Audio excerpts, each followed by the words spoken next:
క్షణం ఎవ్వడికి లొంగనిది తనలోని కణం కణం ఎవ్వడికి లొంగనిది తనలో చేసే ప్రతి పనిలో నా సేవకుడు అవుతాడు మంగళగిరికి మాట ఇచ్చినదంట ఇక్కడే ఉంటానని.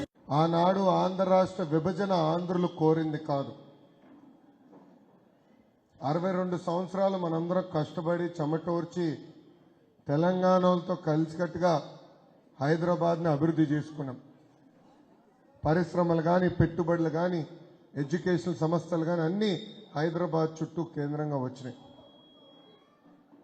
కానీ ఆనాడు మెడబట్టి మనం బయటికి గెంటేశాం. కట్టుబట్టలతో ప్రయాణం ప్రారంభించాం. రాష్ట్ర విభజన చట్టంలో కనీసం రాజధాని ఎక్కడ ఉండాలని ఆనాడు చెప్పలేదు. శాసనసభ హైదరాబాద్లో ఉంది, సచివాలయం హైదరాబాద్లో ఉంది. హైదరాబాద్ కేంద్రంగా ఆనాడు పరిపాలన ప్రారంభించాం. కానీ తెలుగుదేశం, జనసేన, భారతీయ జనతా పార్టీ ప్రభుత్వం ఏర్పడిన వెంటనే హైదరాబాద్ శాసనసభ సాక్షిగా ఒకే రాష్ట్రం, ఒకే రాజధాని ఉండాలి, అది కూడా రాష్ట్రం నడిబొడ్డున ఉండాలని అమరావతి ప్రకటించారు. ఆనాడు ఆ చట్టం పైన చర్చించేటప్పుడు కూడా బాబు గారు చాలా స్పష్టంగా పరిపాలన సౌలభ్యం కోసం రాజధాని ఒకేది ఇక్కడ ఉండాలి, కానీ అభివృద్ధి వికేంద్రీకరణ చేస్తాం అని చెప్తాం జరిగింది. ఇప్పుడున్న ముఖ్యమంత్రి గారు, గతంలో ప్రతిపక్ష నేత జగన్మోహన్ రెడ్డి గారు చాలా స్పష్టంగా ఇప్పటికే చిన్న రాష్ట్రం అయ్యాం, ప్రాంతీయ విద్వేషాలు రెచ్చగొట్టడానికి నేను సిద్ధంగా లేను, అందుకే అమరావతికి సంపూర్ణ మద్దతు పలుకుతానని చెప్పారు. సో ఒక పక్కన ముఖ్యమంత్రి గారు అంటే చంద్రబాబు నాయుడు గారు, జగన్మోహన్ రెడ్డి గారు, ప్రధానమంత్రి నరేంద్ర మోడీ గారు కూడా, దాంతోపాటు పవన్ అన్న కూడా కలిసికట్టుగా ఎస్ అమరావతి 5 కోట్ల ఆంధ్రుల రాజధాని అని ప్రకటించారు. అది చూసినా రైతులకి కొండంత భరోసా వచ్చింది. ల్యాండ్ పూలింగ్కి భూములు ఇచ్చారు. మన ఇంట్లో అంటారు ఇల్లు కట్టి చూడు, పెళ్లి చేసి చూడని. అలాంటిది చంద్రబాబు నాయుడు గారు ఒక రాజధాని కట్టే పనిలో పడ్డారు. ఏమా ల్యాండ్ పూలింగ్ అనేది చరిత్రలో ఎప్పుడు జరిగిన విధంగా చేశాం. మనం చూసాం వెస్ట్ బెంగాల్లో ఒక కార్ ఫ్యాక్టరీ కోసం ప్రభుత్వాలే మారిపోయినాయి. అలాంటిది రైతులను ఒప్పించి 3 పంటలు పండించే భూమిని 5 కోట్ల ఆంధ్రుల కోసం తీసుకున్నాం. రోడ్లు ప్రారంభించాం, సచివాలయం, అసెంబ్లీ ఆనాడు కట్టాం, SRM, వేట్ ఇట్లా అనేక యూనివర్సిటీలు కూడా అమరావతికి తీసుకొస్తాం జరిగింది. దాంట్లో పాటు అనంతపూర్కి కియా మోటార్స్ తీసుకెళ్ళాం, చిత్తూరుకి సెల్ ఫోన్ ఎలక్ట్రానిక్స్ తయారు చేసే పరిశ్రమలు తీసుకెళ్ళాం, ఉభయ గోదావరి జిల్లాలకి పెద్ద ఎత్తున డిఫెన్స్, ఫిషరీస్ ప్రోత్సహించాం, ఉత్తరాంధ్రకి ఏకంగా అనేక IT పరిశ్రమలు తీసుకెళ్ళాం. వాస్తవంగా ఎవరైనా కంప్లైంట్ చేయాలంటే అమరావతి రైతులు కంప్లైంట్ చేయాలి. ఇక్కడ ఒక్క పరిశ్రమ రాలేదు. కానీ లేదు, రాష్ట్రం మొత్తం అభివృద్ధి చెందాలి అని ఆనాడు కూడా మీరు ఎప్పుడు గొడవ చేయలేదు. అమరావతి ప్రజలు గొడవ చేయలేదు. ఇతర జిల్లాకి పరిశ్రమలు వెళ్తుంటే స్వాగతించాం. కానీ 2019 ఎన్నికల్లో ఒక్క అవకాశం మన మాయమాటలు పడి అందరూ మోసపోయారు. ఏ ముఖ్యమంత్రి అయినా ప్రమాణ స్వీకారం చేసిన తర్వాత అభివృద్ధి సంక్షేమ కార్యక్రమాలు చేస్తారు. కానీ జగన్మోహన్ రెడ్డి గారు తీసుకున్న మొదటి నిర్ణయం విధ్వంసం. అది ప్రజావేదిక కూల్చడం. మా ప్రజావేదిక అనేది మాడ్యులర్, వేరే దిక్కడికి అది తీసుకెళ్ళచ్చు. ఒక 50 లక్షలు అవుతుంది అంటే ఫౌండేషన్ అది, బట్ స్ట్రక్చర్ మొత్తం వేరే దగ్గర తీసుకెళ్ళచ్చు. కానీ కావాలని రాత్రి వచ్చి బుల్డోజర్లు, JCBలు పెట్టి ధ్వంసం చేశారు. ఆ రోజే అర్థమైంది పోలవరం నాశనం అవుతుందని. ఆ రోజే నాకు అర్థమైంది అమరావతి కూడా నాశనం అవుతుందని. నేను బాబు గారు చెప్పా, నువ్వు ఇట్లానంటావులే అన్నాడు. కరెక్ట్గా 3 నెలల తర్వాత 3 ముక్కలు ఆటలు ఆడతాం మొదలుపెట్టారు. అది 3వ రాజధాని. ఎవరైనా ఆఫ్రికాను ఆదర్శంగా తీసుకుంటారా తల్లి? జగన్మోహన్ రెడ్డి గారు ఆఫ్రికాని ఆదర్శంగా తీసుకుని 3 రాజధానులు ప్రకటించారు. కర్నూలులో ఒక ఇటుకలు ఎత్తలే, ఒక్క ఇటుకల. కనీసం హైకోర్టు పెట్టేదానికి పరిశ్రమ మన భూసేకరణ కూడా చేయాల. అమరావతి సర్వనాశనం చేశారు. విశాఖపట్నంలో ఒక వ్యక్తి ఉండేదానికి 500 కోట్ల రూపాయలతో ఖర్చు పెట్టి ప్యాలెస్ కట్టుకున్నాడు. ఇప్పుడు అది కేంద్ర ప్రభుత్వం మీరు ఎన్వైరన్మెంటల్ నిబంధనలు ఉల్లంఘించారని 3 ఆప్షన్లు ఇచ్చారు తల్లి. ఒకటే అదనంగా పన్ను స్పెషల్ ట్యాక్స్ 200 కోట్ల రూపాయలు ఆంధ్ర రాష్ట్ర ప్రభుత్వం కేంద్ర ప్రభుత్వం కట్టాలంట, లేదంటే మొత్తం తొలగించాలంట, 3వ ఆప్షన్ సగం తీసేయాలంట. అంటే ఒక్క వ్యక్తి ఉండేదానికి 500 కోట్లు కట్టేదాన్ని ఖర్చు పెట్టారు, 200 కోట్లు పెనాల్టీలు, అంటే 700 కోట్ల రూపాయలు ఖర్చు పెట్టారు. విశాఖపట్నానికి ఒక్క కంపెనీ తీసుకురా. ఇట్లా అడుగడుగున ఆంధ్ర రాష్ట్రాన్ని సర్వనాశనం చేశారు. అభివృద్ధి సంక్షేమం 2 కలిసికట్టుకు వెళ్ళాలండి. కానీ ఈరోజు అప్పులు చేసి సంక్షేమం చేస్తున్నాం. చాలా మంది అనుకుంటున్నారు ఏముందిలే అప్పులు చేశారు మనకి బటన్ నొక్కినాడు కదా అని. ఆయన నొక్కినాడు 2 బటన్లు తల్లి. ఒకటి 10 రూపాయలు ఇచ్చే బటన్, రెండోది 100 రూపాయలు దొబ్బేటి బటన్. దొబ్బేదంటే ఇది లేపేసేది, వేసుకునేది. ఏమా కరెంటు ఛార్జీలు 9 సార్లు పెంచాడు. బాగా వచ్చిన కరెంటు బిల్లు ఈ నెల అందరికి బాగా కాలింది. 100లో వచ్చే బిల్లు 1000లో వస్తున్నాయి, 1000లో వచ్చే బిల్లు 10,000 వస్తున్నాయి. చిన్న చిన్న పరిశ్రమలు ఉంటే ఆరు షాపులు ఉంటే 10,000లో వచ్చే బిల్లు ఇప్పుడు లక్షల్లో వస్తున్నాయి. 9 సార్లు పెంచారు కరెంట్ ఛార్జ్. ఆర్టీసీ ఛార్జీలు 3 సార్లు పెంచారు.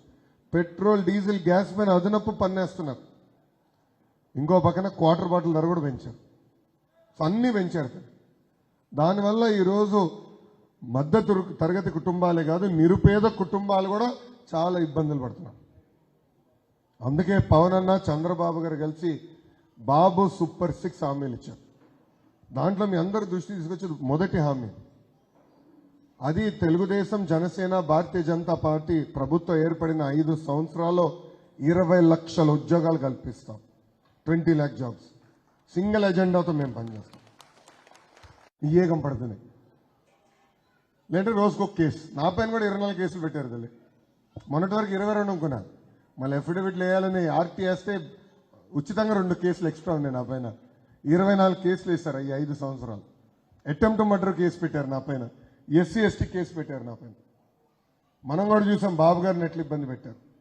53 రోజులు రాజమండ్రి జైల్లో బంధించారు. వాళ్ళు అనుకున్నారు సింహాన్ని కట్టేస్తే లొంగిపోతుందని, కానీ సింహం సింహమే కదా, ఎక్కడున్నా కూడా సింహం లాగానే ఉంటుంది. అరే ముఖ్యమంత్రి గారు పదే నేను కుర్రోడు అంటాడు, మళ్ళీ 4 రోజులు ఒకసారి పడుకుంటాడు. చూసారమ్మా, 4 రోజులు ఏసీ బస్సులో తిరుగుతాడు. అది ఓపెన్ టాప్ కాదు, ఏసీ బస్సు, ఫుల్ ఏసీ. మళ్ళీ 4 రోజుల తర్వాత పడుకుంటాడు. అదే బాబు గారు రోజుకి 3 మీటింగ్ మంచి ఎండల్లో చేస్తున్నారు. అందుకే చెప్పా జగన్మోహన్ రెడ్డి గారు, ముసలోడు ఎవరు కుర్రోడు ఎవడంటే ఒకసారి తిరుపతి కొండ ఇద్దరు ఎక్కుతారు తేలిపోతున్నావా రా బా అన్నారు.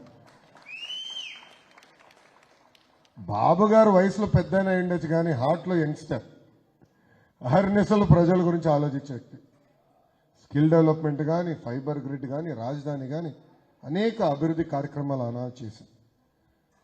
అమరావతి పనులు కానీ వీళ్ళు కొనసాగించుంటే, కొత్త పనులు చేయాల్సిన అవసరం, కనీసం అమరావతి పనులు కొనసాగించుంటే ఈరోజు కనీసం 1,00,000 మంది అక్కడ పనిచేశారు మినిమం. 2019 ఎన్నికల్లో కరెక్ట్గా 21 రోజుల ముందల సంక్షేమ అభివృద్ధి కార్యక్రమాలు మంగళగిరి ప్రజలు చేశారు. చేనేత సోదరులు ఆదుకునేదానికి సొంత చేనేతల ఆదాయం రెట్టింపు ఎట్లా చేయాలనే దానిపైన ప్రాజెక్ట్ చేశారు.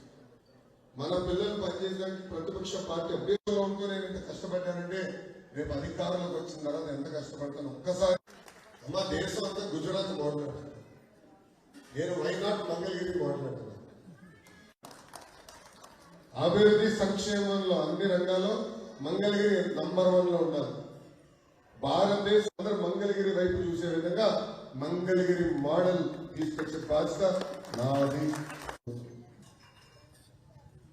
అమ్మా ఇక్కడ చాలా స్పష్టంగా బ్లాక్ వారిగా ఈ పార్క్ కానీ బేసిక్ అమ్యూనిటీస్ అన్ని అక్కడ ప్రొవైడ్ చేస్తారు.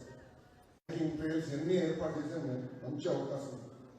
అంటే విజయవాడ గుంటూరు ప్రజలు ఇక్కడికి వచ్చి వీకెండ్ హాయిగా యాక్టివిటీ చేయాలనేది నా ఆలోచన. ఎక్విప్మెంట్ కంపెనీలు డిజైన్ మొత్తం తీసుకొస్తే కనీసం 30 నుంచి 40 వేల మందికి అదనంగా ఉద్యోగాలు కల్పించడానికి అవకాశం. భారతీయ జనతా పార్టీ నినాదం ఒకటే, ఒకే రాష్ట్రం ఒకే రాజధాని జై. రోజు మళ్ళీ ఆగిపోయిన పనులు ప్రారంభిస్తాం. ఈ 5 సంవత్సరాల్లో అమరావతి అట్లా అమరావతి అనేది continuous process. But critical infrastructure, రైతులకి తిరిగివాల్సిన భూములు, ఇదంతా డెవలప్ చేసి టీపీ ప్లాంట్లు కానీ భూగర్భ డ్రైనేజ్ కానీ ఏర్పాటు చేయాలి. పేరుకు మాత్రం కార్పొరేషన్ తల్లి, పేరు లేదు, నీరు లేదు, ఈ అనేక సమస్యలు మనం ఎదుర్కొంటున్నాం. ఇది ఇప్పటికీ నా దృష్టి తీసుకెళ్లి నీటిని శుద్ధి చేసిన తర్వాతనే మనం డ్రైన్లో వదిలిపెట్టాలనేది ఒక నిర్ణయం కూడా చేసే బాధ్యత తెలుగుదేశం, జనసేన, భారతీయ జనతా పార్టీ ప్రభుత్వం తీసుకుంటుంది. ఇచ్చాల్సిన అవసరం కూడా ఉంది. మన పిల్లలు బాగా చదువుకున్నారు, వాళ్ళకి ఉల్లాసం పేరు పెట్టింది. వాస్తవంగా నా సినిమాల్లోకి వచ్చుంటే బ్రహ్మానందం గారు మంగళగిరిలో జగన్ గారికి నేను చెప్తా, రాజధాని ఎక్కడికి వెళ్ళదు, అమరావతి రాజధాని ఉంటుందని ఆయన చెప్పాడు. కానీ 3 రాజధానులకు ఓటు వేసిన మొదటి వ్యక్తి ఆల రామకృష్ణారెడ్డి గారు. ఎటుకు సినిమా అయిపోయిందని తెలుసు, పాపం చెల్లమ్మని తోడుచుకుని వస్తున్నాడు.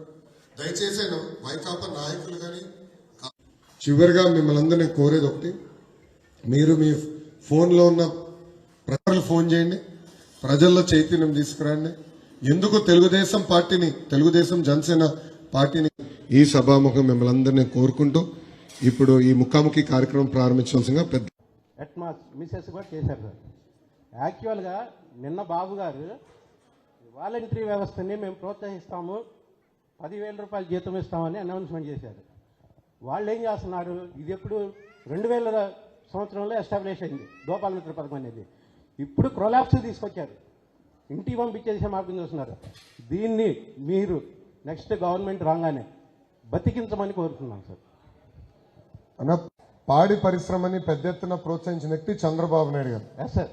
అంటే రైతులు కేవలం వ్యవసాయం పైన కాదు, వ్యవసాయ అనుబంధ రంగాల పైన కూడా ఆధారపడాలి, అప్పుడే ప్రతి నెల వాళ్ళకి ఆదాయం వస్తున్న లక్ష్యంతో పాడి పరిశ్రమ పెద్ద ఎత్తున ప్రోత్సహించారు. ఆనాడు మీకు తెలుసు, ఫాడర్ అందజేశాం, మందులు అందజేశాం, సబ్సిడీ ద్వారా ఫీడ్ అందజేశాం. ఇవన్నీ కాంప్రహెన్సివ్ ప్రోగ్రామ్ తీసుకుని ప్రొడక్టివిటీ, యానిమల్ ప్రొడక్టివిటీ ఎలా ఇంప్రూవ్ చేయాలని దానిపైన అనేక కార్యక్రమాలు చేశాం. ఆర్టిఫిషియల్ ఇన్సిమినేషన్ కూడా పెద్ద ఎత్తున చేస్తాం జరిగింది. అది ఈ కార్యక్రమాలన్నీ ఈ ప్రభుత్వ అధికారులకు వచ్చిన తర్వాత రద్దు చేసింది.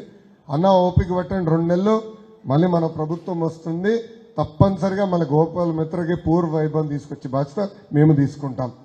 Thank you. లోకేష్ బాబు, జై జై లోకేష్ బాబు, జై ఎన్టీ రామారావు గారు.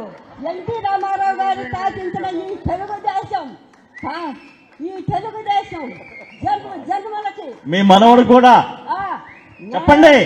నా మనవడు తెలుగు లోకేష్ బాబు గారు, నారా చంద్రబాబు నాయుడు గారు 1000 సంవత్సరాలు ఈ ముఖ్యమంత్రిగా వాళ్ళే ఉండాలని నా ఆత్మతో కూడా కోరుకుంటున్నాను తండ్రి.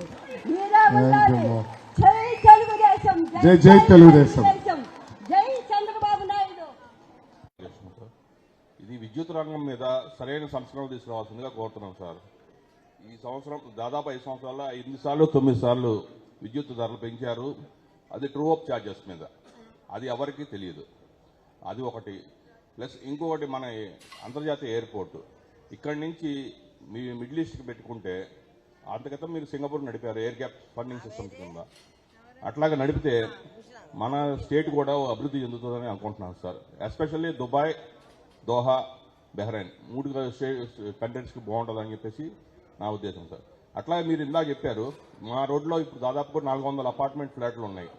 మీరు మౌలిక సదుపాయాలు కల్పిస్తానన్నందుకు చాలా ధన్యవాదాలు సార్. Thank you.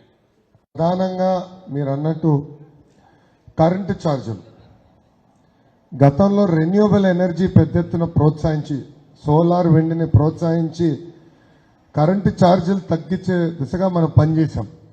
బాబు గారు ముఖ్యమంత్రిగా ఉన్న 5 సంవత్సరాలు ఏనాడు కరెంటు ఛార్జీలు మేము పెంచలేదు. కానీ ఈ ప్రభుత్వ అధికారంలోకి వచ్చిన మొదటి 6 నెలల్లో మీకు గుర్తుందో లేదో పీపీఏ రద్దులు అన్నారు, పవర్ పర్చేస్ అగ్రిమెంట్స్ రద్దు చేశారు. దానివల్ల మనకి విద్యుత్ రాలేదు.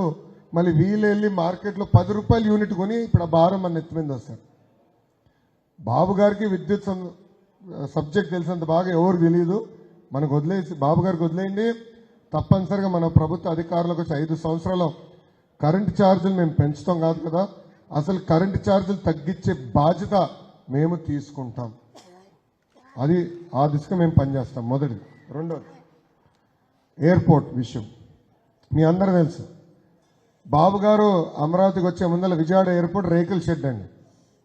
మీకు గుర్తుందా లేదో, రేకుల షెడ్. హైదరాబాద్ ఎయిర్పోర్ట్లో చిన్న విమానాలు, పెద్ద విమానాలు కూడా కాదు, చిన్న విమానాలు స్టోర్ చేసుకునే షెడ్ లాగా ఉండేది. ఆ రేకుల షెడ్ని యుద్ధ ప్రాతిపదికంగా 18 నెలల్లో కూడా ఇప్పుడున్న ఎయిర్పోర్ట్ కడతాం జరిగింది. అది దాంతోపాటు మళ్ళీ అక్కడున్న రైతులకి ఒప్పించి వాళ్ళ భూముల్ని సేకరించి వాళ్ళు తిరిగి అమరావతిలో భూములు ఇస్తామని చెప్పి ఆనాడు మన ఎయిర్పోర్ట్ కూడా కొత్త ఎయిర్పోర్ట్ కడతాం జరిగింది. పనులు మొదలుపెట్టాం. ఈ ప్రభుత్వ అధికారంలోకి వచ్చిన తర్వాత ఎయిర్పోర్ట్ పనులు కూడా ఆపేశారు. మీరు చూసారో లేదో. సో ఎయిర్పోర్టే సరిగ్గా లేనప్పుడు కనెక్టివిటీ ఎక్కడి నుంచి వస్తుందండి? రెండోది, ఎకనామిక్ యాక్టివిటీ ఇక్కడ లేకపోతే ఎయిర్పోర్ట్ కనెక్టివిటీ అనేది రాదు. వాస్తవంగా మీరు చూస్తే విజయవాడకు వచ్చే ఫ్లైట్లు ఇప్పుడు తగ్గిపోయినాయి. కనెక్టివిటీ లేదు, అంటే ఎకనామిక్ యాక్టివిటీ లేదు, కనెక్టివిటీ పడిపోయింది. ముందల రాజధాని పనులు మొదలు పెట్టాలా, ఎకనామిక్ యాక్టివిటీ మళ్ళీ పునర్నిర్మాణం చేసుకుంటేనే ఎయిర్పోర్ట్ కనెక్టివిటీ అనేది వస్తుంది, ఎయిర్ కనెక్టివిటీ అనేది వస్తుంది. అది తప్పనిసరిగా చేసే బాధ్యత తెలుగుదేశం జనసేన ప్రభుత్వం తీసుకుంటాం. Thank you. జశ్వంత్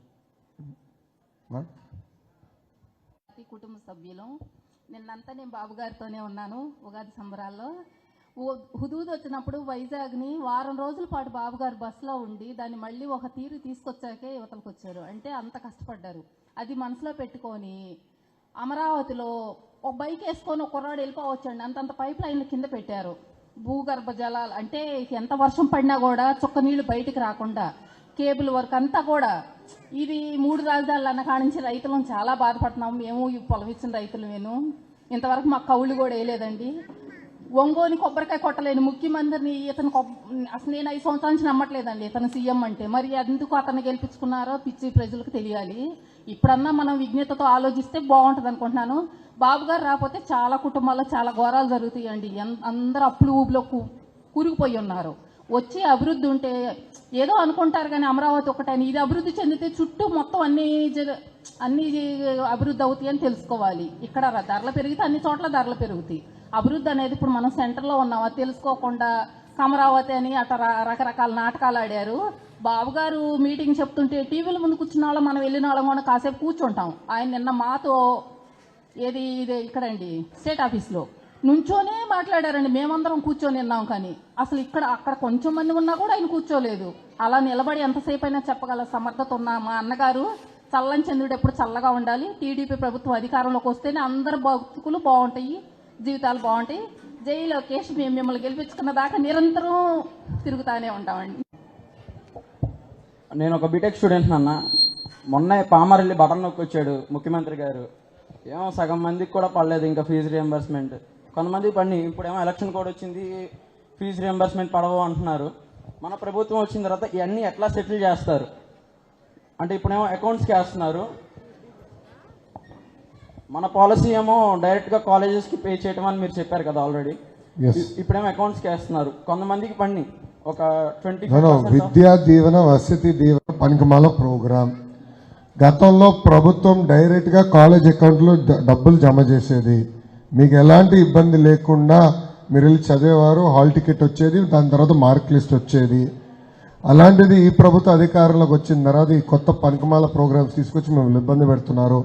మళ్ళీ పాత విధానం అమలు చేస్తాం, డైరెక్ట్గా కాలేజీకి డబ్బులు వేస్తాం. నంబర్ 1. నంబర్ 2, ఈ చేంజ్డ్ విధానం వల్ల చాలామంది విద్యార్థులు ఇబ్బంది పడుతున్నారు, మార్క్ లిస్ట్ రాక ఇబ్బంది పడుతున్నారు. మీలాగా 6 లక్షల మంది విద్యార్థులు ఉన్నారు. వాళ్ళకి వన్ టైం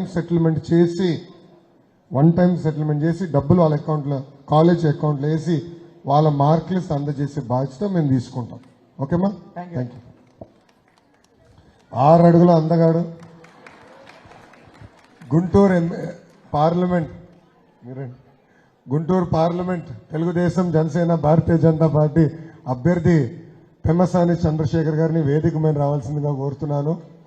ఇప్పుడు వేదికని ఉద్దేశించి ప్రసంగించవలసిగా మిమ్మల్ని కోరుతున్నా. ఓకే, సడన్గా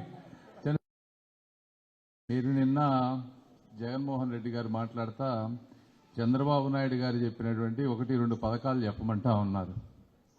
నేను ఆయన చెప్తా ఉన్నా, నువ్వు హెలికాప్టర్లో తిరగకుండా భూమి మీద తిరిగితే ఈ చుట్టుపక్కల ప్రాంతంలో 24,000 కిలోమీటర్ల సిమెంట్ రోడ్లు ఎవరేశారు? మీరేశారా? ఒకటి. రెండోది, పట్టిసీమ 2014-19లో గవర్నమెంట్లోకి వచ్చిన మొదటి సంవత్సరంలో ఒక ఫాస్ట్గా అయ్యే విధంగా ఈ చుట్టుపక్కల రైతాంగం అంతా వాళ్ళకి మంచి జరగాలనేటువంటి ఉద్దేశంతో చేసిన ప్రాజెక్టు. అది ఎవరు కట్టారు? మీరు కట్టారా? లేకపోతే మీ నోటిపారుదల శాఖ మంత్రి అంబటి రాంబాబు కట్టాడా? ఎవరు కట్టారు?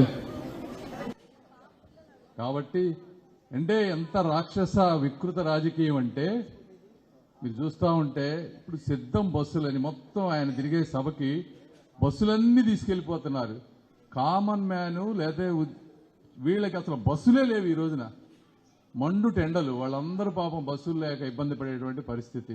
శవ రాజకీయాలు, ముసలా వాళ్ళందరూ పింఛన్లు లేక ఇట్లాంటి వికృత రాజకీయం చేస్తున్నటువంటి జగన్మోహన్ రెడ్డి గారిని ఈ చుట్టుపక్కల మీరందరూ కూడా కష్టపడి ఈ చుట్టుపక్కల ఆయన లేకుండా చేయాలని మనస్ఫూర్తిగా కోరు. నేను మాట్లాడాలంటే 1 గంట మాట్లాడతాను, కానీ ఏమనుకోవద్దు, 2 ముక్కలు మాట్లాడమన్నారు కాబట్టి మాట్లాడి పెట్టే. Thank you. నా భర్త చనిపోయాడండి, పింఛన్ ఆపేసేసాడు జగను. సైక్యం నాకు పింఛన్ రాకుండా చేశాడండి. పింఛన్ వచ్చేలా చేయండి, మీరు గెలవాలని ఆ దేవుణ్ణి ప్రార్థిస్తున్నాను. జగన్ పోవాలి. మేము చిన్నప్పటి నుంచి ఎన్టీఆర్నే నమ్ముకొని ఉన్నాం. ఆయనే మాకు భిక్ష, దేవుడు ఇచ్చిన ఆయన దేవుడు. తెలుగుదేశం రావాలని కోరుకుంటున్నానండి. జై తెలుగుదేశం, జై తెలుగుదేశం. జగన్ ఒక అద్భుతమైన కటింగ్ ఫిట్టింగ్ మాస్టర్. దాన్ని అన్నగారు సంక్షేమ కార్యక్రమాల గురించి మాట్లాడారు కదా, మీకు చెప్పా ఆయనకి 2 బటన్లు ఉంటాయని. ఒక బటన్ నొక్కితే 100 రూపాయలు 10 రూపాయలు పడుతుంది, ఇంకో బటన్ నొక్కితే 100 రూపాయలు పోతుందని. అట్లా కరెంట్ ఛార్జీలు పెట్టి పెన్షన్ ఎత్తేస్తారు. వాళ్ళే కరెంట్ ఛార్జీలు పెంచుతారు, మీరు కరెంటు బిల్లు బాగా కడుతున్నారని పెన్షన్ చేస్తారు. ఇంకా కటింగ్ మాస్టర్ అనే కదా, అన్న క్యాంటీన్ కట్, పండగలకు ఇచ్చే కానుక కట్, పెళ్లి కానుక cut, school fee reimbursement cut, విదేశీ విద్య cut, best available school cut, ఇట్లా 100 సంక్షేమ కార్యక్రమాలు రద్దు చేసిన ఏకైక ముఖ్యమంత్రి జగన్మోహన్ రెడ్డి గారు. మనం చేసిన సంక్షేమ కార్యక్రమాలు, పెద్దలు చంద్రశేఖర్ గారు చెప్పినట్లు మనం చేసిన సంక్షేమ కార్యక్రమాల గురించి చర్చించాలంటే ఒక రోజంతా పడుతుంది. ఆ చర్చకు మేము సిద్ధం. జగన్మోహన్ రెడ్డి గారు సిద్ధమని అడుగుతున్నారు. ఆయన వచ్చి చర్చించాలి. ఏదో పప్పు బెల్లాలు జల్లేసి ఏదో నేను పొడిసేసాను అంటున్నాడు. ఉద్యోగాలు ఏమైంది? డిఎస్సి ఏమైంది? అన్న క్యాంటీన్ ఏమైంది? చంద్రన్న బీమా ఏమైంది? స్కూల్ ఫీ రీంబర్స్మెంట్ ఏమైంది? ఏం మాట్లాడు. కానీ వాళ్ళ దగ్గర ఒకటి నేర్చుకోవాలి తల్లి, నిజంగానే ఆ విషయంలో అభినందిస్తామని. అబద్ధాలు ఎంత బాగా చెప్తారమ్మా. బా, సొంత బాబాయిని లేపేసి శవాన్ని పక్కన పెట్టుకుని బాబు గారిని తిట్టాడు. వివేకం సినిమా చూసారండి? ఇక్కడ ఎవరన్నా చూడాలండి. అసలు నిజంగానే నాకు ఎవరు చెప్పారు, లింక్ పంపిస్తే నేనే చూశాను. అసలు ముఖ్యమంత్రికి ఇలాంటి ఆలోచనలు ఉన్నాయా? ఒక ఎంపీ సీటు కోసం సొంత బాబాయినే లేపేస్తాడా? ఎంత నేను చూడండి. ఆ రోజు బాబాయిని చంపారని ఆయన తెలుసు, ఆయన వాళ్ళ అవినాష్ రెడ్డి వాళ్ళ బంధువు చంపారని తెలుసు. కానీ సాక్షిలో హాఫ్ పేజో ఫుల్ పేజో బాబు గారి చేతుల్లో గుడ్డలు పెట్టి ఈయన నరికినట్టు చూపించారు. నారాసుడ రక్త చరిత్ర అన్నారు. నిజంగానే అబద్ధాలు చెప్తాం వాళ్ళ దగ్గర నేర్చుకోవాలి. బా, వాళ్ళకి అవార్డు ఇవ్వచ్చు, భాస్కర్ అవార్డు. సినిమా పేరు మర్చిపోయాను. బ్రహ్మానందం గారు ఇస్తారు భాస్కర్ అవార్డు, ఆస్కర్తో పోటీ పడుతుంది. భాస్కర్ అవార్డు ఇవ్వచ్చు. అరగంట అంబటికి, బెట్టింగ్ స్టార్ అనిల్ యాదవ్కి, వాళ్ళకి ఇవ్వచ్చు. అంటే అబద్ధాలు ఎంత బాగా చెప్తారు. అట్లనే 2019లో అబద్ధాలు చెప్పి ఊరికి ఒక అబద్ధం చెప్పి గెలిచి వచ్చిన తర్వాత ఈరోజు పరదాలు కట్టుకుని తిరుగుతున్నారు ముఖ్యమంత్రి. దయచేసి గుర్తుపెట్టుకోండి అమ్మా. పెన్షన్ విషయం వదిలేయండి. గతంలో ఏ నిబంధనలు అయితే పెట్టాము, ఒక అర్హులు గుర్తించడానికి ఒక సిస్టమ్ పెట్టాం. అదే విధానం మేము కొనసాగిస్తాం. వీళ్ళు తీసుకొచ్చిన కొత్త విధానం పక్కన పెట్టేస్తాం. Thank you sir. మేము విదేశీ విద్యా దీవెన బాగా సఫర్ అయ్యాం sir. We are also one of the victim sir. నేను విదేశీ విద్యా దీవెనకి మా అబ్బాయి 2019లో ఫారిన్ పోయాడు. అప్పటికే మా అబ్బాయిది సర్టిఫికేట్ అది శాంక్షన్ అయింది. వారి మాకు వేయటమే లేట్ అండి. ఇప్పుడు ఈ గవర్నమెంట్ మారిపోయిన తర్వాత మొత్తం బ్లాక్ చేశారండి. ఇప్పుడు కూడా తిరుగుతూనే ఉన్నాం సార్. 5 years నుంచి తిరుగుతూనే ఉన్నామండి. ప్లస్ ఇంకోటి సార్, మా లోకల్లో మాది హైలాండ్ రోడ్ సార్, కట్ట అపార్ట్మెంట్. మాకు మెయిన్ డ్రైనేజ్ ప్రాబ్లం ఉంది sir. Drainage, drinking water sir most important sir. మాకు డ్రైనేజ్ కూడా చాలా సఫర్ అయిపోతున్నాం సార్. ఈ పక్కనే డ్రైనేజ్ మొత్తం వాటర్ మొత్తం ఇక్కడ అయిపోతుంది సార్. దోమలు చాలా విపరీతంగా ఉన్నాయి.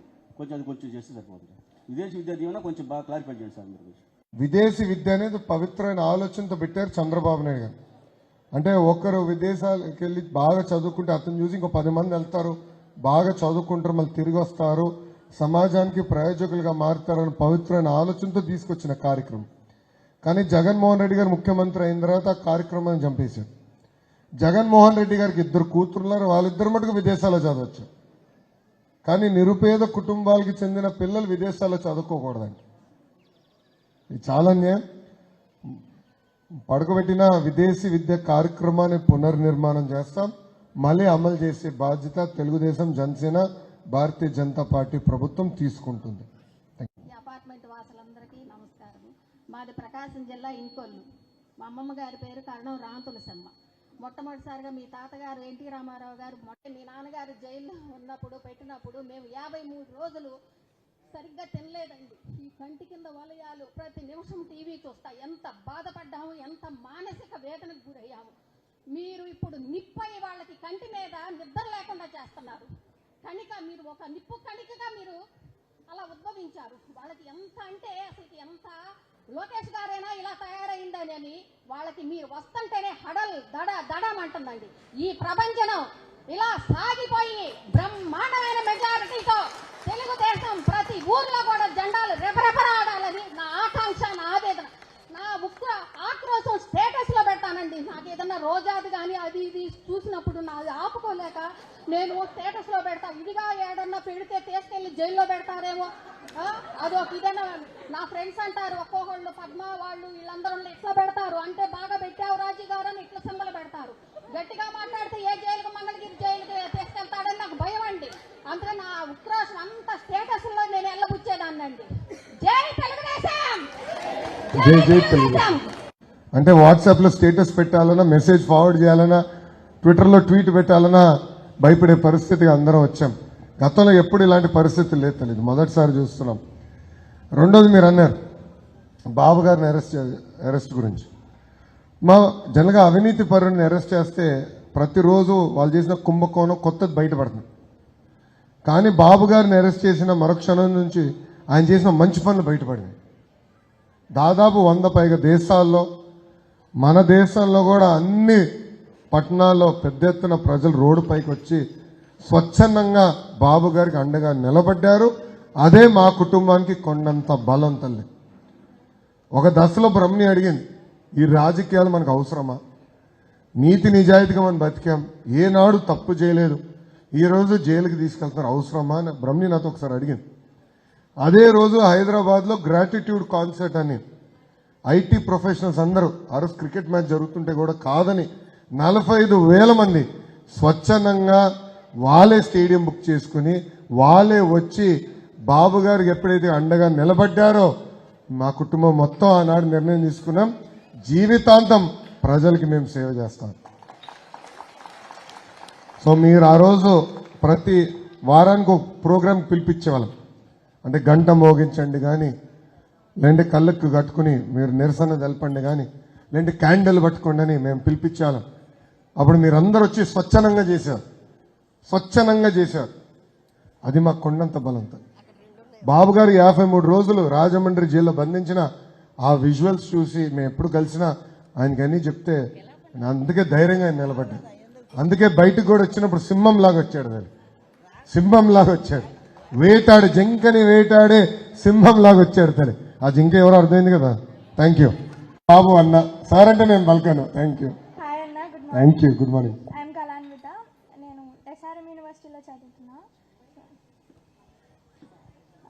ఎస్ఆర్ఎంకి వెళ్ళే రోడ్స్ అన్నీ అసలు బాగాలేవన్నా. లైక్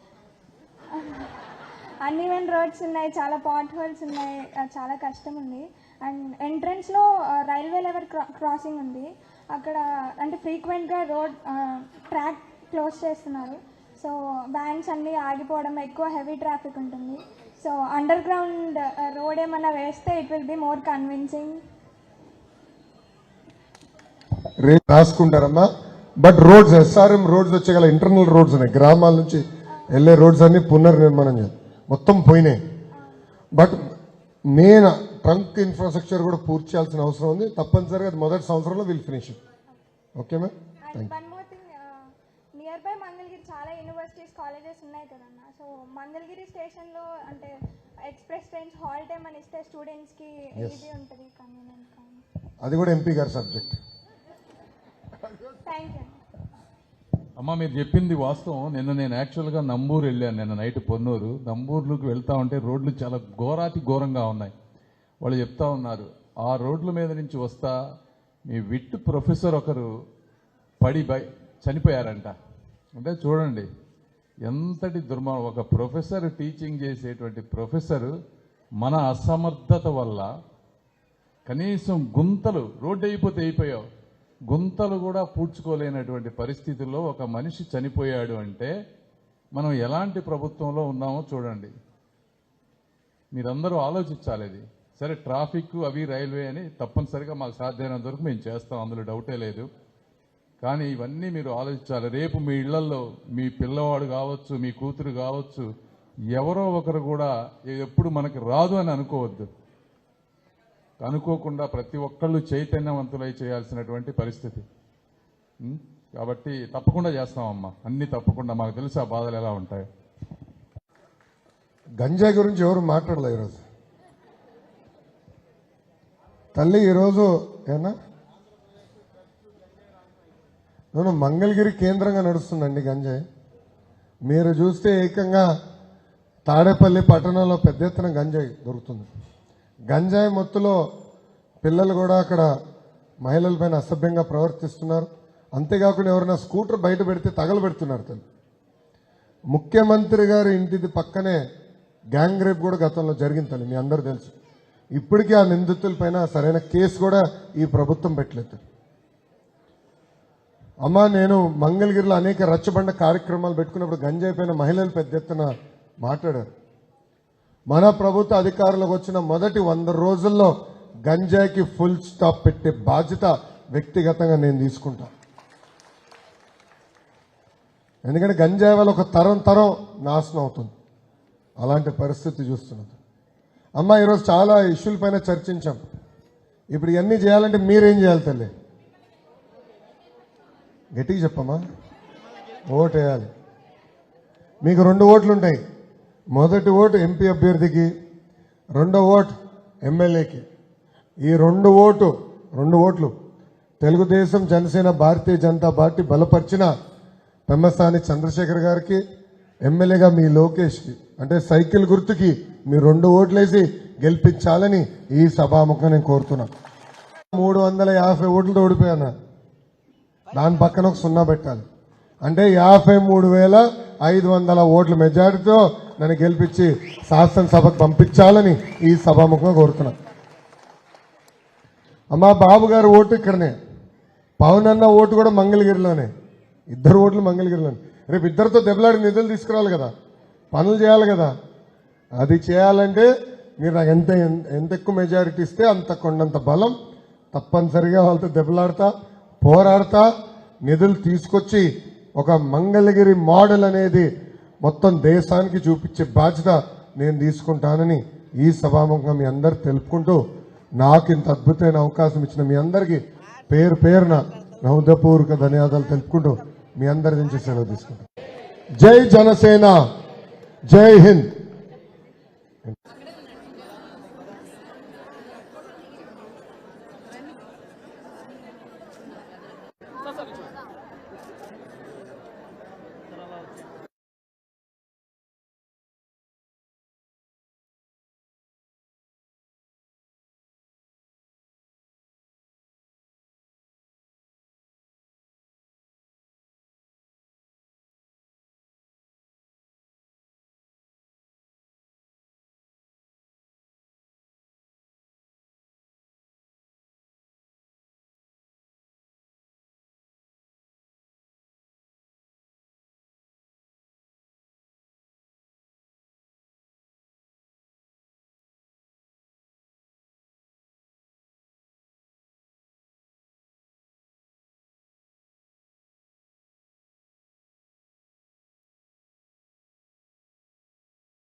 అంటే ఇంకా రేపు అధికారంలోకి వచ్చిన తర్వాత ఎంత కష్టపడతాను ఒక్కసారి మీరు ఆలోచించండి. చెప్తాం కదా, వాళ్ళు చెప్పట్లేదు, నువ్వు చెప్పద్దబ్బా. 6 హామీలు ఇచ్చాను దాన్ని. నిరుద్యోగ భృతి. రెండోది, ఈ రోజు ఈ పన్నుల భారం ఎప్పుడైనా పెరిగిపోయింది. ప్రతి నెల 1,500 రూపాయలు, సంవత్సరానికి 18,000, 5 400 రూపాయలు గ్యాస్. ఇప్పుడు అది 1,200 రూపాయలు అయింది. గ్యాస్ భారం తగ్గించడానికి ప్రతి కుటుంబానికి ప్రతి 4వ హామీ వచ్చి రైతులకి, ప్రతి రైతుకి ప్రతి ఏడా 20,000 రూపాయలు ఆర్థిక సాయం చేస్తాం. అంటే ఒక్కరుంటే 10,000, ఇద్దరుంటే 30,000 పెట్టినా మనం అన్నింటినీ చూసినాం. ఏమో మీకు పెన్షన్ వస్తుంది. ప్రభుత్వం చేతగాంతనం వల్ల 32 మంది వృద్ధులు మొదటి రోజు చనిపోయారు. తమాషా ప్రకారం బడి ఏర్పాటు చేయాలి. ఆ వివరాలు నేను కనుక్కుని దానిపై నేను స్పందిస్తాను. ఓకేనా? వాటర్ ట్యాంక్ నేను చెప్పినా కదప్పా, డ్రైన్ నీరు 2 అందించే బాధిస్తాను.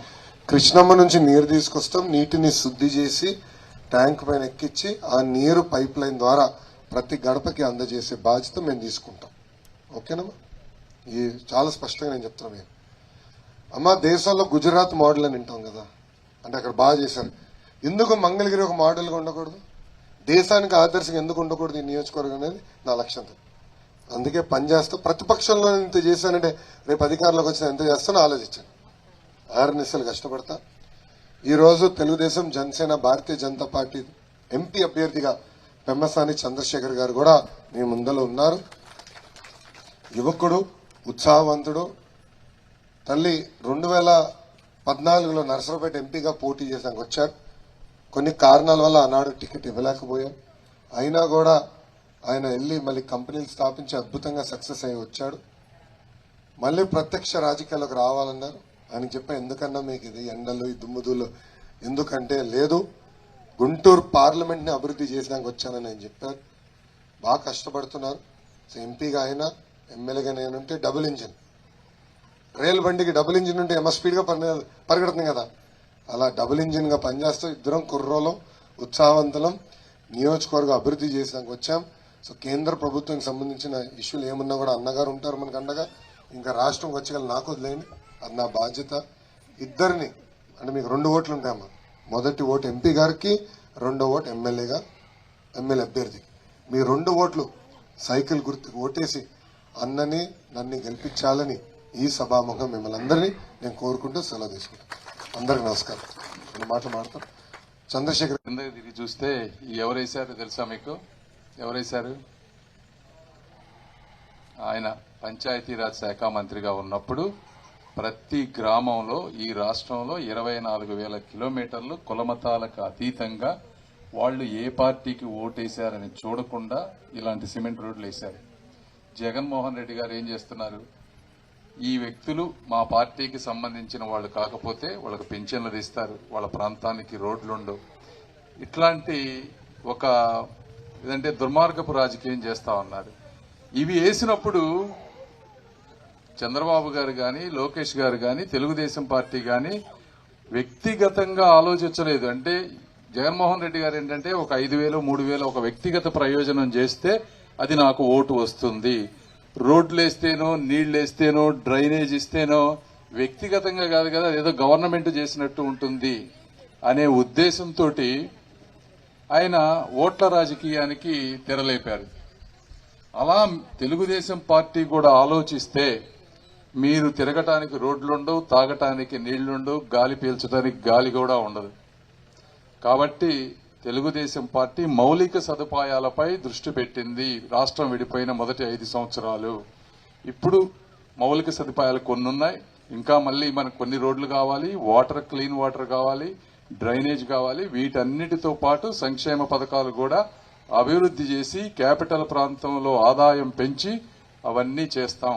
కాబట్టి మీరందరూ తప్పకుండా ఆశీర్వదించండి. నేను కూడా సెంట్రల్ గవర్నమెంట్ లో ఉండి ఎక్కడెక్కడ ఉన్నటువంటి ఫండ్స్ అన్ని వెతికి మరీ తీసుకొచ్చి ఈ ప్రాంతాన్ని దేశంలోనే నంబర్ 1 గా ఉండే విధంగా వారు నేను కలిపి చేస్తామని మీ అందరికీ హామీ ఇస్తూ సెలవు తీసుకుంటున్నాను. Thank you. ఆడవాళ్ళైనా మగవాళ్ళైనా మగవాళ్ళు ఎందుకు కింద అంత చిన్న చూపా మగవాళ్ళంటే మీకు? ఇద్దరికన్నా అందుకే అడుగుతున్నా. నాకు కూడా ఒక్కడే అబ్బాయి రౌడీ ఉన్నాడులే మాకు. అందరం మొత్తం మూవ్ చేసాం. ఆయన ముఖం చూసి 5 సంవత్సరాలు అవుతుంది. వాటర్ ట్యాంకీ లేదు, స్కూలు లేదు, ఏమీ లేదు. దయచేసి మీరన్నా న్యాయం చేయండి సార్. సార్ అయ్యగారు, ఇప్పుడు దయచేసి ఆర్కే గారితో నన్ను పోల్చొద్దండి. నాకు నిజంగా అవమానంగా భావిస్తున్నాను. నేను ఎందుకు చెప్తున్నానంటే, అమ్మా నేను ఓడిపోయిన తర్వాత నేను ఎన్టీఆర్ సంజీవిని క్లినిక్ పెట్టారు.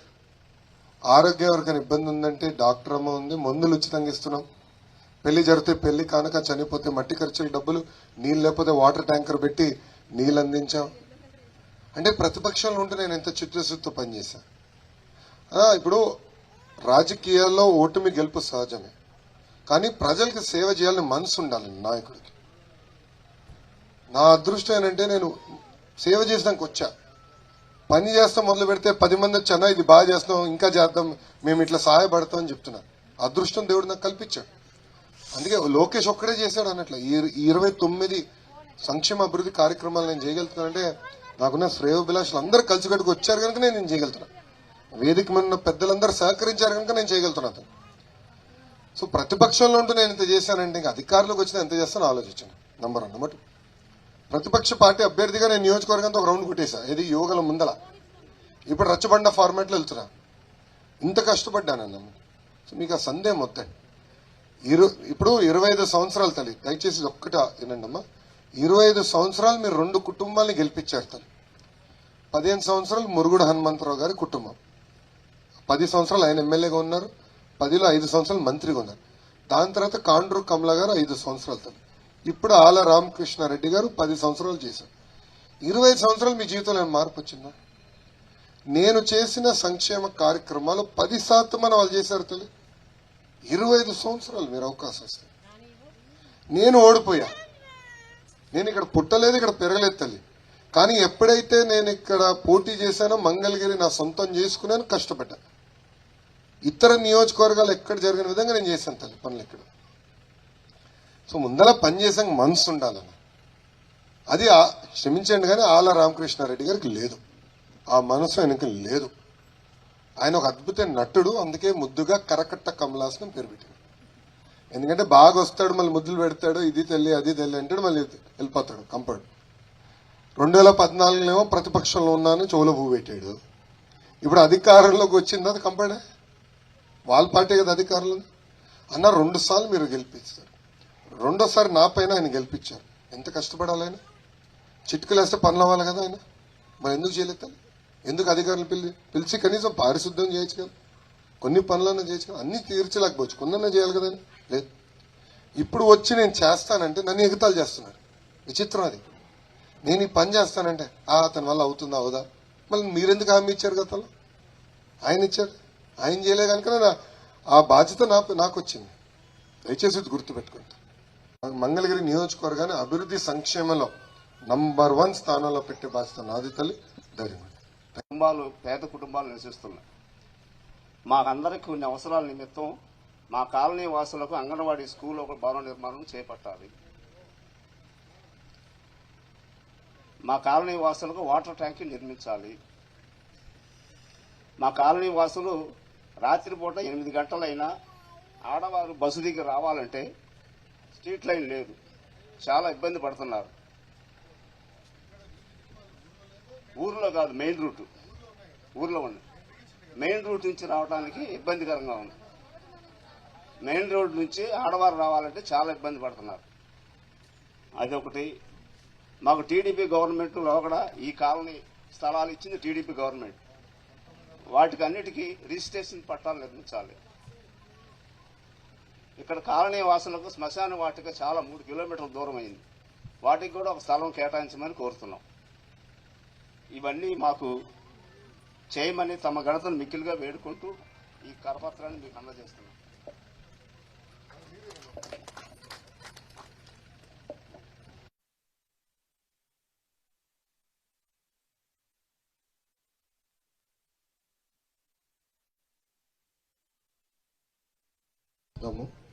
ఇంకా రిజిస్ట్రేషన్ అన్నారు నియోజకవర్గ వ్యాప్తంగా. నేను అది ఆల్రెడీ హామీ ఇచ్చా. ఆ హామీకి నేను కట్టుబడి ఉన్నా. అదే ఎమ్మెల్యే గారు అంటున్నారు నేను చేయలేనని. మళ్ళీ గతంలో ఆయన ఎందుకు హామీ ఇచ్చాడండి? ఊరూరు ఆయన హామీ ఇచ్చాడు కదా, వీధి వీధి ఆయన హామీ ఇచ్చాడు కదా. ఇప్పుడు తిప్పి నన్ను అంటున్నాడు. ఎంత అన్యాయమో చూడండి. దయచేసి ఆ మాయ మాటలు నమ్మదు. వీళ్ళు టేక్ ఇట్ అప్. కరకట్ట కమలాసన్ లాగా నా ఓటు వేరే నియోజకవర్గంలో లేదు తల్లి. నా ఓటు ఇక్కడ ఉంది, బాబు గారు ఓటు ఇక్కడ ఉంది, కుటుంబం మొత్తం ఓటు ఇక్కడ ఉంది, పవన్ అన్న ఓటు, పవన్ కళ్యాణ్ గారు ఓటు కూడా ఇక్కడనే ఉంది తల్లి. సో ఈ నియోజకవర్గం ఈ నియోజకవర్గం అభివృద్ధి చేయకపోతే ఇంకేం చేస్తాను చెప్తాను. ఏంటమ్మా చెప్పమ్మా. Coming time, I'm expecting your government. Basically, I'm a software engineer. I have 8 years of experience. I saw in Hyderabad, the development is too good. The excellence goes to Chandrababu Naidu sir only. I know how the development is going to come here going forward. I would like to tell Telugu. అందరికి చెప్పేది ఏంటంటే ఇప్పుడు ఇచ్చే పథకాలు ఇవి కాదండి. ఈ పథకాలు టెంపరీయే. డెఫినెట్గా చెప్తున్నా, ఒక కంపెనీస్, ఒక ఆర్గనైజేషన్స్ ఇవన్నీ ఉంటేనే నెక్స్ట్ జనరేషన్స్కి ఒక ఆపర్చునిటీస్, ఒక ఇన్కమ్. ఇప్పుడు పథకాలు ఇచ్చేస్తున్నారు, ఎంత అప్పులు చేస్తారు, ఎన్ని ల్యాండ్స్ తాకట్టు పెట్టేస్తారు, ఎంత మనం అప్పులు అయిపోతున్నాం అని ఆలోచించండి ఒకసారి. అమ్మఒడి పథకం వస్తుంది, ఆ పథకం వస్తుంది, పెన్షన్ పెంచేస్తారు. ఇది కాదండి కావాల్సింది. మనకి చేయడానికి ఉద్యోగాలు కావాలి. అవి లేవు ఇక్కడ. ఉన్నాయి ఆటోనగర్లో నేను చూశాను, ఒక 7-8 కంపెనీస్ ఉన్నాయి. అవి కూడా చంద్రబాబు నాయుడు గారి హయాంలో ఉన్నప్పుడే వచ్చినాయి బేసిక్గా. ఇప్పుడు నేనేం ఎక్స్పెక్ట్ చేస్తున్నానంటే సార్ దగ్గర నుంచి నెక్స్ట్ టర్మ్లో డెఫినెట్గా I'm expecting this government only. I can see huge difference. ఇప్పుడున్న దానికి next I'm expecting Vijayawada, Guntur, Amaravati. It is going to be one circle. Hyderabad Secunderabad Cyberabad లాగా అమరావతిను, గుంటూరు, విజయవాడ ఈ 3 ఒక సర్కిల్ అవుతాయి. డెఫినెట్ గా ఇక్కడ చాలా కంపెనీస్ వస్తాయి. ఎడ్యుకేషన్ కానీ ఇక్కడ బాగా మనం చేయగలిగితే డెఫినెట్ గా చాలా ఆపర్చునిటీస్ వస్తాయి. ఇప్పుడు నేను హైదరాబాద్, బెంగళూరు, చెన్నై 3 చోట్ల వర్క్ చేశాను. 3 ప్లేసెస్ లో అక్కడ ఒక డిగ్రీ, ఒక బీటెక్ చదివిన స్టూడెంట్ కి ఒక ఆపర్చునిటీ ఉంటుంది. ఇక్కడ మన ఏపీలో లేదు. అది గుర్తుపెట్టుకొని ఓటేయండి. ఈ పథకాల గురించి కాదు, నెక్స్ట్ జనరేషన్ ఇంపార్టెంట్. ఈ పథకాలు ఇంతవరకే ఉంటాయి, టెంపరీ. అమ్మ తమ్ముడు చెప్పింది ఒక్క విషయం, సంక్షేమ అభివృద్ధి 2 కలిసికట్టుకెళ్ళాలి. కానీ సంక్షేమంతోనే సమాజం మొత్తం బాగుపడుతుంది అనుకుంటే చాలా పొరపాటు. ఇప్పుడు తమ్ముడు అన్నట్టు ప్రభుత్వం ఎంత ఇస్తుంది? 15,000 రూపాయలు ఇస్తుంది, 20,000 రూపాయలు ఇస్తుంది. కానీ అదే ఉద్యోగం వస్తే నెలకి 15,000 రూపాయలు కనీసం వస్తుంది కదా. కనీసం మంచి కంపెనీలు తీసుకొచ్చి కనీసం ఒక 200 కంపెనీలు ఇక్కడ తీసుకొస్తే 25,000 నుంచి 30,000 రూపాయలు నెలకి సంపాదించడానికి అవకాశం వస్తుంది. ఇప్పుడు మీరందరూ రూపాయి జమ చేర్చి అప్పులు చేసి లక్షలు ఖర్చు పెట్టి పిల్లల్ని చదివించారు. ఉద్యోగాలు వచ్చే సమయానికి ఉద్యోగాలు లేవు ఇక్కడ. తమ్ముడు అన్నట్టు రాజధాని పనులు కనీసం ఆపకుండా కొనసాగించుంటే 1,00,000 మంది పనిచేసేవారు ఈరోజు అక్కడ. అది కూడా నాశనం చేశారు. సో నా లక్ష్యం ఉద్యోగాలు తీసుకురాలి. మొదటి హామీ చెప్పాం కదా, 20 లక్షల ఉద్యోగాలు. అది చేయాలంటే ముందర మంగళగిరిలోనే కంపెనీలు తీసుకురావాలి కదా. ప్రతిపక్షంలో ఉంటూ 150 మంది పనిచేసే ఒక బీపీఓ సంస్థను తీసుకొచ్చాం, ఇంకా తీసుకొస్తాం. తప్పనిసరిగా తమ్ముడు మీరు నా పైన బాధ్యత పెట్టారు, ఆ బాధ్యత నెరవేరుస్తానని ఈ సభాముఖం చెప్తాను. మర్చిపోయా, చంద్రబాబు నాయుడు గారు ఆనాడు అవును అప్పుడు ఇచ్చారు, దానికి రిజిస్ట్రేషన్ చేయాలని కోరారు. అది పెద్దలు చెప్పారు, దాన్ని నేను స్పష్టంగా చేసుకుంటాను. స్కూల్ కొలు పెట్టారా? ఓకే, చాలా సంతోషం అమ్మా. తల్లి వెళ్ళొస్తానమ్మా, ఉంటానమ్మా. Thank you.